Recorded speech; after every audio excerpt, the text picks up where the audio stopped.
महम से विधायक बलराज कुंडू ने एलनाबाद चुनाव पर दिया बयान। अभय चौटाला को दी नसीहत। कुंडू ने कहा कि किसान हितैषी हैं अभय चौटाला तो न लड़ते चुनाव। यूपी के लखीमपुर खीरी की घटना को लेकर कहा, घटना में लोकतंत्र की हत्या हुई है। आने वाले समय में लोग इस घटना को याद रखेंगे। एलनाबाद सीट पर होने वाले उपचुनाव को लेकर महम के निर्दलीय विधायक बलराज कुंडू ने बड़ा बयान देते हुए अभय सिंह चौटाला पर कटाक्ष किया है।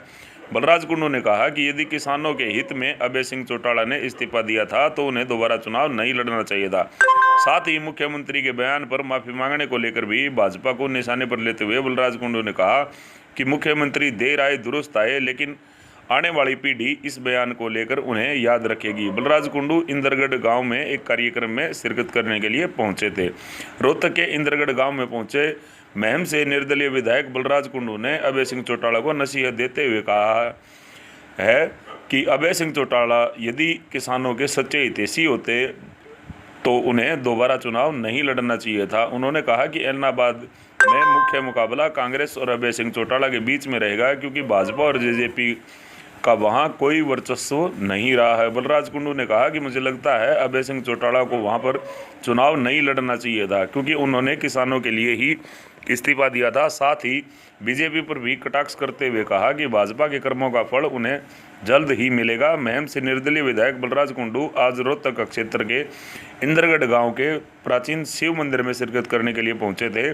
साथ ही उन्होंने मंदिर निर्माण में आर्थिक सहयोग की भी घोषणा की है। पत्रकारों से बातचीत करते हुए उन्होंने कहा कि यूपी के लखीमपुर खीरी कांड को लेकर बयान दिया कि ये घटना लोकतंत्र की हत्या हुई है, जिसमें भाजपा सरकार को माफ़ नहीं करेंगे। उन्होंने कहा कि भाजपा के लोग ही थे जो किसानों के लिए कपड़े निकाल कर प्रदर्शन किया करते थे, लेकिन आज भाजपा ही किसानों की दुश्मन बनती जा रही है। देखो, मेरी अपनी ओपिनियन ये थी कि इस चुनाव में अभय सिंह जी को नहीं जाना चाहिए था।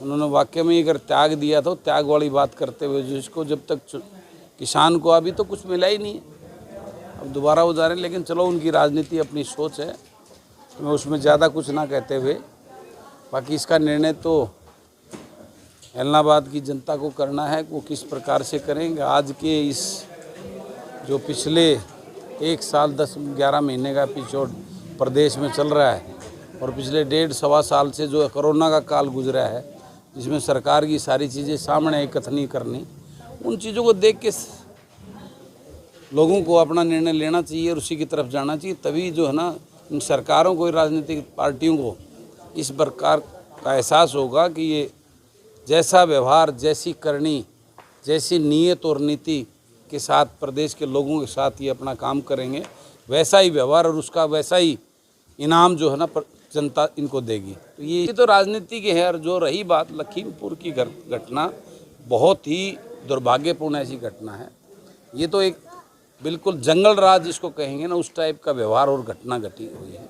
लोकतंत्र के अंदर ऐसा होना बहुत ही दुर्भाग्य है, और ये भविष्य में जो है ना, उसके संकेत अच्छे नहीं हैं आने वाले समय के।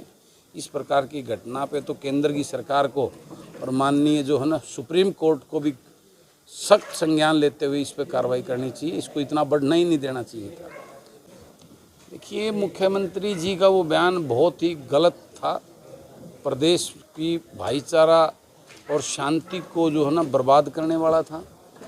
और मैं तो ये कहूँगा, चलो देर आए दुरुस्त आए, जैसे भी उन्होंने मांगा वो अच्छा ही किया, लेकिन एक मुख्यमंत्री का, प्रदेश के मुखिया का इस प्रकार का बयान देना, ये बहुत ही निंदनीय और चिंतनीय है।